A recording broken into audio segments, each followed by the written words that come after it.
pre-revolutionary Russia, where civil resistance is seen being championed by a nihilist by the name of Sergei Negev, who tries to ignite a revolution of such destructive power that society will become unhinged, will be completely destroyed. Well, ladies and gentlemen, the fact that a United States president would would quote a phrase like that in an official speech or record was absolutely astonishing to many analysts, given that The Possessed is about violent government crackdown on dissent that sparks civil unrest and revolution marked by public violence.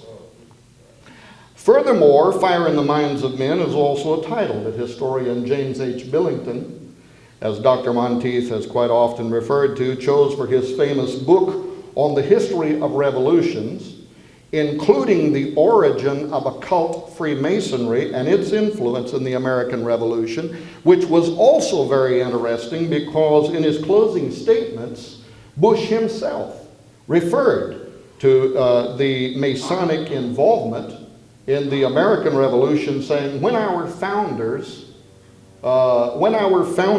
declared a new order of the ages, they were acting on an ancient hope that is meant to be fulfilled. Do any of you remember catching that? When our founders declared a new order of the ages, they were acting on an ancient hope that is meant to be fulfilled.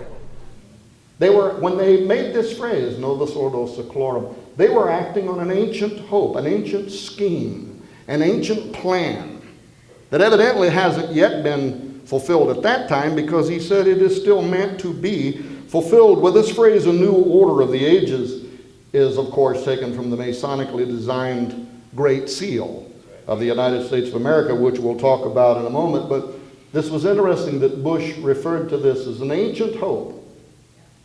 I guess a hope for some people, maybe a nightmare for others.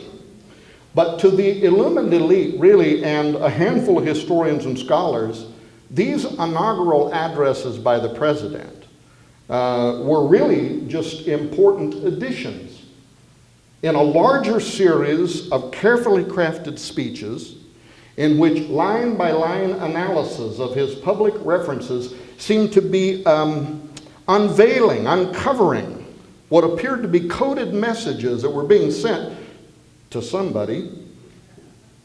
And by the way, I wasn't the only one that saw that. I wrote a lot about it. I wrote about it for WorldNet Daily. I wrote about it for News with Views. Dr. Stan and I talked about it on 2 or 3 shows. About biblical scholar Bruce Lincoln discovered the same thing. Surprisingly, in his examinations of speeches by Bush. In American Dynasty, Kevin Phillips confirmed the same message coding by Bush. And at the top of Phillips' list was reference again to this metaphysical phrase, whirlwind, which he interpreted as representing the voice of God in the books of Job and Ezekiel. Of course, from an esoteric point of view, Phillips was either unaware of or was unwilling to discuss the deeper contemporary meaning of that language and its known importance to secret societies, which we will come to in a moment. But author Bob Woodward noted the same thing in his book, Bush at War, talking about how just 3 days after 9/11, the president began using, in his phrase here, a bizarre mix of Armageddon theology in presidential briefings. In fact, we've learned a lot more about this recently, and how Bush, in fact, may have even been being manipulated. Now, was he in on it? Probably. But at what level did it go even higher than the president? Because we know that there are powers operating much higher than the president. And it seemed that even, Donald Rumsfeld, remember this, that was in the news maybe 6-7 months ago as defense secretary, he was routinely transcribing or adorning top secret memos for both the president and cabinet members during the Iraq War, using prophetic quotations from the Bible. So it absolutely, and of course Donald Rumsfeld is on record as having known religious persuasions or convictions that would be similar to what is known about the Bush family. So it absolutely appeared that there was a hand that was operating behind the president, that was even manipulating the president of the United States, but for what purpose? To what end? We know the race is not to the swift, nor the battle to the strong. Do you not think an angel rides in the whirlwind and directs this storm? Much time has passed since Jefferson arrived for his inauguration. The years and changes accumulate, and an angel still rides in the whirlwind and directs this storm. For me, when I first was contemplating Bush's angel in the whirlwind references and how that was used to set the stage in the American psyche for this allegorical cosmic conflict between the forces of good and evil, the good United States versus the evil spirit of Babylon. And I was writing about this one day, and I recalled how in 1992,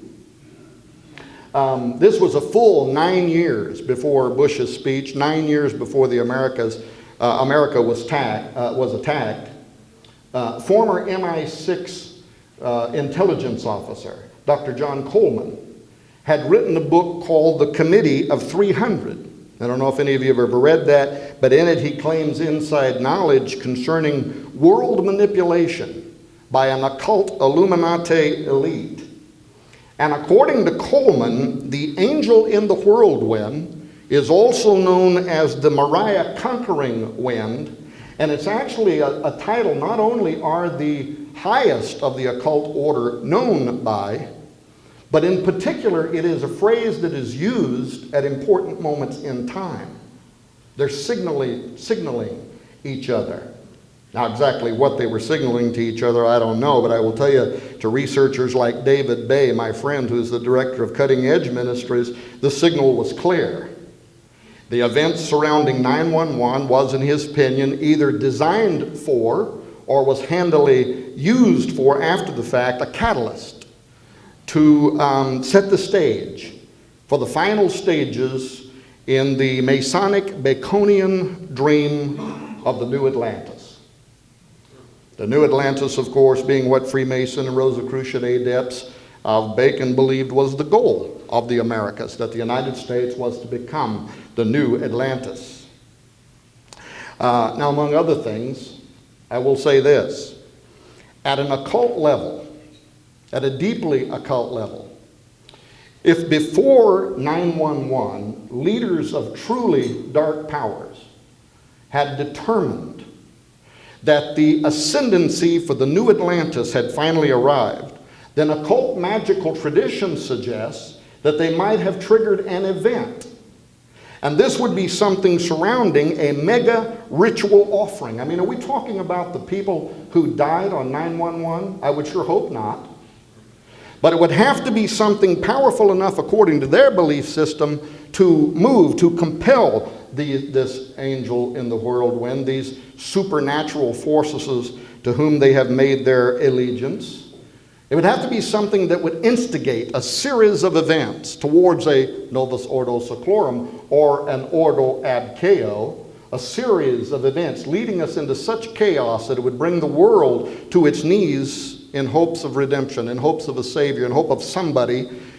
And I think that had a lot to do with this last presidential election. We don't even care anymore. Just give us the devil. Give us anybody who can save us from where we are headed. It would also have to be something that would embed deeply into the mind, burn unforgettable images into the minds of uninitiated citizens for the purpose of creating contagious memes, self-replicating ideas that start getting carried from person to person through speech and symbol and rituals and gestures in order to create support for a war on terror and also to create tolerance for diminishing domestic freedoms. Freedoms we wouldn't even have dreamed about a decade ago giving up, but now we're willing to give them up because we need somebody to step in now and save us from the destructive road that we are on.